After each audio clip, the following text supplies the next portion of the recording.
అసలు యేసు ఎవరు అనేది ఫస్ట్ ప్రశ్న వస్తుంది. రోమన్ రాజులు ఒక క్యారెక్టర్ని క్రియేట్ చేశారు. ఆ క్యారెక్టర్ పేరే యేసు.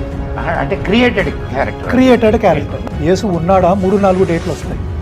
చాలా కాంట్రవర్షియల్ స్టేట్మెంట్ ఇది. Praise the lord. అందరికీ వందనాలు. డాక్టర్ భాస్కర్ రాజు యేసుక్రీస్తు ప్రభువారు ఒక కల్పితం అని, ఆ క్యారెక్టర్ ఒక క్రియేటెడ్ క్యారెక్టర్ అని చెప్తున్నాడు.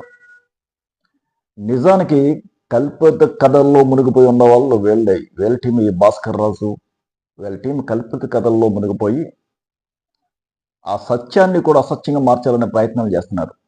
యేసుక్రీస్తు ప్రభు ఉన్నాడనడానికి హిస్టారికల్ ఎవిడెన్స్ ఉందా, ఆర్కాలజికల్ ఎవిడెన్స్ ఉందా అని అడుగుతాడు. ఎందుకంటే బోల్డ్ అని ఎవిడెన్స్ ఉన్నాయి.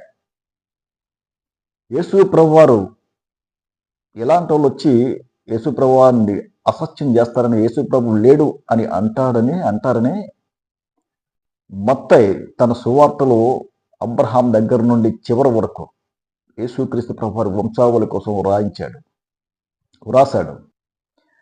అలాగే యేసు ప్రభు కైసరు ఐగుస్తు అనే రాజు ప్రజాసంఖ్య రాసేటప్పుడు ఎందుకు పుట్టాల్సి వచ్చిందంటే ఆయన పుట్టిన తేదీ చరిత్రలో నిలిచిపోవాలని, ఉండాలని, అది నిజం అని.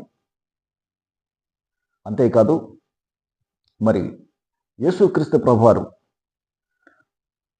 మరి ఆయన సమాధి, ఆయన తిరిగిన ప్రదేశాలు అన్నీ మనకి యెరూషలేములో కనబడుతూ ఉంటాయి. ఇన్ని ఆధారాలు ఉన్నప్పటికీ యేసు ప్రభు క్రియేటెడ్ క్యారెక్టర్ కలుపుతూ చెప్పే భాస్కర్ రాజుకి బుర్రలేదని చెప్పాలి.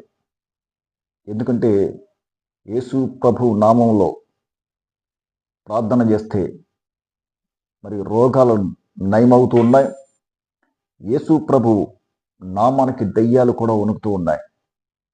ఇది ఆయన దైవత్వాన్ని గురించి చెప్పే ఈ సంఘటనలు జరుగుతూ ఉన్నాయి.